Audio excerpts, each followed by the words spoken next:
Bonjour à tous, en ce dimanche 15 octobre 2023. Je vous avais déjà parlé sur de très nombreuses vidéos de ce qui se passe en Alsace avec le dossier noir de la santé.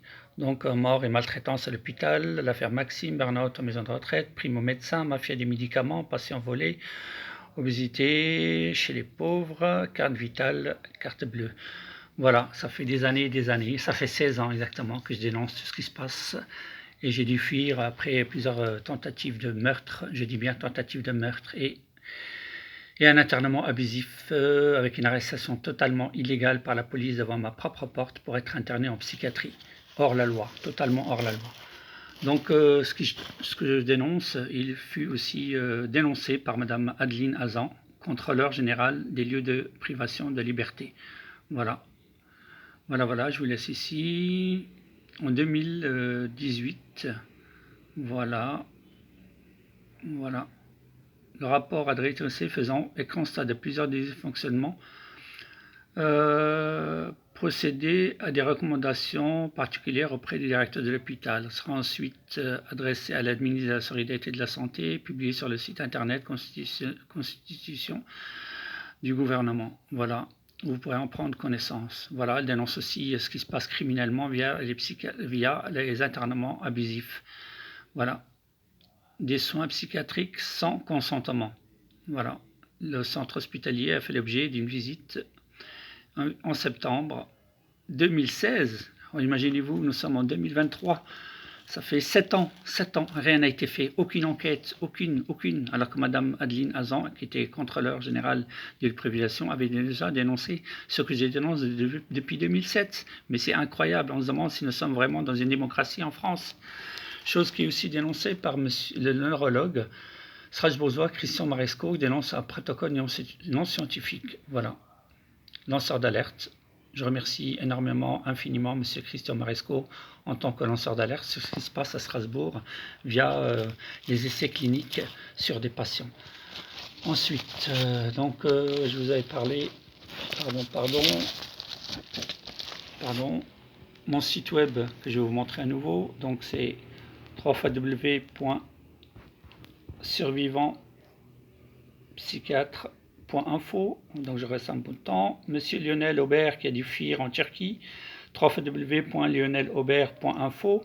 Madame Virginie Thierry 1950.vixsite.com. Mon site, voilà. Meurtre organisé via la psychiatrie criminelle en France. Plus le site web CNVP, www.cnvp84.fr et www.ccdhbretagne.org.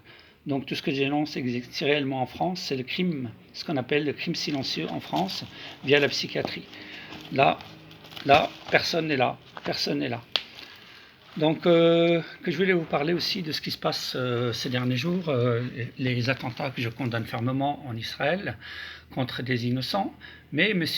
Ronnie Broman, un juif, un vrai juif, qui est un humain, un vrai humain, dénonce l'ingérence n'est pas un droit, mais une pratique réservée aux plus forts, et dénonce ce qui se passe aussi, donc, malheureusement en Palestine, avec cette guerre en Israël. Et voilà, et je demande donc, ouvertement et publiquement, je dénonce le silence, la complicité de M. Emmanuel Macron pour crimes contre l'humanité via la psychiatrie en France et via ce qui se passe criminellement en Palestine et en Israël, car c'est encourager le crime et encourager le terrorisme. Et on a vu malheureusement avec la mort, le décès, le meurtre du professeur Dominique Bernard, je crois c'est il y a 2 jours. Donc monsieur Emmanuel Macron, vous mettez de l'huile sur le feu en continuant votre politique de soutien à Israël. Voilà. Que je voulais vous parler d'autre, je voulais parler d'un livre qui s'appelle Les tueurs de la République. Voilà.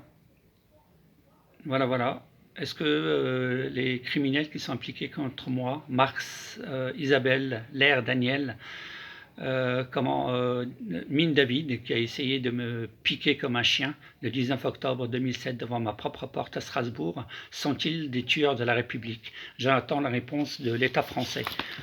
Voilà. Et je vais maintenant vous parler du directeur directeur général de la sécurité intérieure, donc M. Nicolas Lerner. Voilà. Il paraît que je suis surveillé par la DGSI. Je voudrais savoir pourquoi. Qu'est-ce que j'ai à faire, moi, je ne suis nullement un terroriste, j'ai un casier judiciaire extra vierge en 40 ans de ma vie en France. Pourquoi je serais surveillé par la DGSI, comme dirait une certaine Madame Olga, dont je ne me rappelle même plus le nom, qui m'avertit comme quoi j'étais devenu, soi-disant, un fichier S ou je ne sais pas quoi. Donc je demande aussi à M.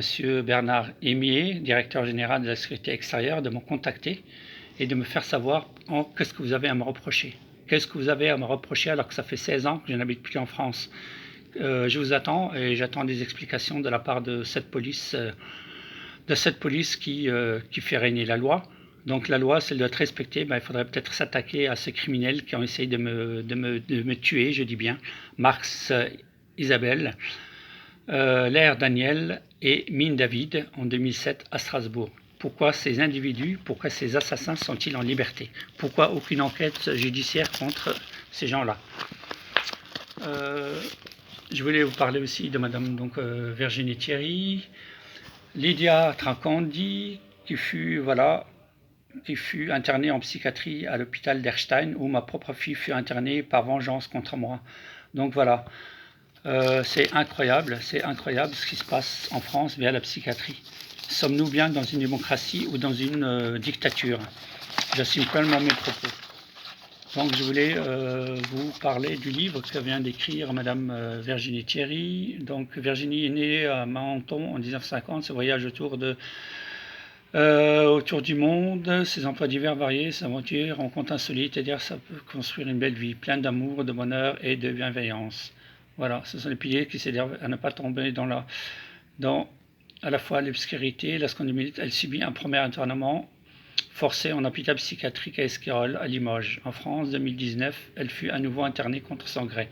Elle arrivera, bien heureusement, à fuir la France pour s'exiler et se mettre à l'abri. Après 5 ans de combats intensifs, grâce à la rage et à la volonté de faire entendre la vérité, est née cette page personnelle sur laquelle elle est publiée son ouvrage « Trafic de fous à Esquirol ». Voilà. Plus grand nombre de personnes de connaître son terrible histoire, de connaître son horrible histoire. L'objectif de Virginie à présent, celui de dénoncer toutes ces barbaries, preuves à l'appui, pour ainsi arriver à stopper au plus vite les nombreuses tortures et les abus pratiqués journalièrement sur ces pauvres innocents. Voilà.